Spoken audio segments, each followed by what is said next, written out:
ইউক্রেনে হামলার ৩ বছর পার হলেও এখন পর্যন্ত যুদ্ধবন্ধের কোনো ইঙ্গিত দেয়নি রাশিয়া। গত মার্চে আমেরিকা ও কিয়েভের পক্ষ থেকে দেওয়া যুদ্ধবিরতির প্রস্তাব প্রত্যাখ্যান করে মস্কো। সে সময় মস্কো সতর্ক করে দিয়ে বলেছিল, পশ্চিমা দেশগুলো যদি ইউক্রেনে অস্ত্র সরবরাহ বন্ধ না করে তাহলে কোনো যুদ্ধবিরতির সম্ভাবনা নেই। এমন পরিস্থিতিতে the coalition of the willing নামে পরিচিত জোটে অন্তর্ভুক্ত দেশের শীর্ষ নেতা হিসেবে ব্রিটেনের প্রধানমন্ত্রী কিয়ের স্টারমার, ফ্রান্সের প্রেসিডেন্ট ইমানুয়েল ম্যাক্রো, পোল্যান্ডের প্রধানমন্ত্রী ডোনাল্ড টাস্ক ও জার্মানির চ্যান্সেলর ফ্রেডরিক মার্জ শনিবার ইউক্রেনের রাজধানী কিয়েভে দেশটির প্রেসিডেন্ট ভলোদিমির জেলেনস্কির সঙ্গে বৈঠক করেন। বৈঠক শেষে 4 নেতাকে জেলেনস্কির সঙ্গে আলিঙ্গন করতে দেখা যায় এবং কিয়েভে নিহত সৈন্যদের স্মৃতিস্তম্ভে আলোক প্রজ্বলনে তার সঙ্গে যোগ দেন। পরে 5 নেতা প্রেসিডেন্ট ডোনাল্ড ট্রাম্পের সঙ্গে ফোনে কথা বলেছেন বলে জানিয়েছেন ইউক্রেনের পররাষ্ট্রমন্ত্রী আন্দ্রি সিবিগা। এক্সে দেওয়া পোস্টে তিনি বলেন, ইউক্রেন ও এর মিত্ররা সোমবার থেকে অন্তত 30 দিনের জন্য স্থল, আকাশ ও সমুদ্রপথে সম্পূর্ণ নিঃশর্ত যুদ্ধবিরতির জন্য প্রস্তুত। ফ্রান্সের প্রেসিডেন্ট ইমানুয়েল ম্যাক্রো বলেন, রাশিয়াকে অবশ্যই অবৈধ আগ্রাসন বন্ধ করতে হবে। Nous l'avons d'ailleurs évoqué juste après avec le président Trump pour dire que এটা স্পষ্ট, রক্তপাত বন্ধ করতে হবে। রাশিয়াকে অবশ্যই তার অবৈধ আগ্রাসন বন্ধ করতে হবে।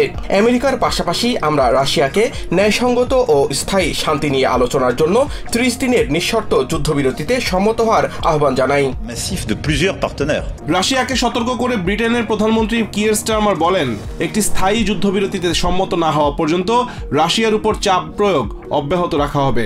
All 5 leaders here, all the leaders on the meeting we just had with the coalition of the willing, an unconditional ceasefire, rejecting Putin's conditions, and clear that if he turns his back on peace, we will respond. President Donald Trump ও মিত্র দেশের নেতারা যুদ্ধবিরতি কার্যকরে রাশিয়ার উপর প্রয়োজনে নিষেধাজ্ঞা আরোপ করবে বলেও হুঁশিয়ারি দেন ব্রিটেনের প্রধানমন্ত্রী। Working with President Trump, with all our partners, we will ramp up sanctions and increase our military aid for Ukraine's defense to pressure Russia back to the table. Russia বলেছে, যুদ্ধ শেষ হওয়ার আগে তারা ইউক্রেনে কোনো পশ্চিমা সামরিক উপস্থিতি মেনে নেবে না। দেশটি সতর্ক করে দিয়ে বলেছে, প্রস্তাবটি মস্কো ও নেটোর মধ্যে যুদ্ধের সূত্রপাত করতে পারে।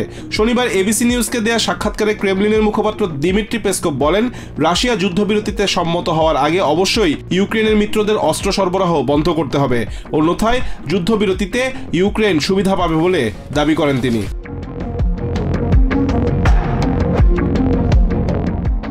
Rizwan Kader, TBN 24 news desk. New York থেকে সম্প্রচারিত টিবিএন 24 টেলিভিশন বিশ্বজুড়ে বাঙালির কণ্ঠস্বর।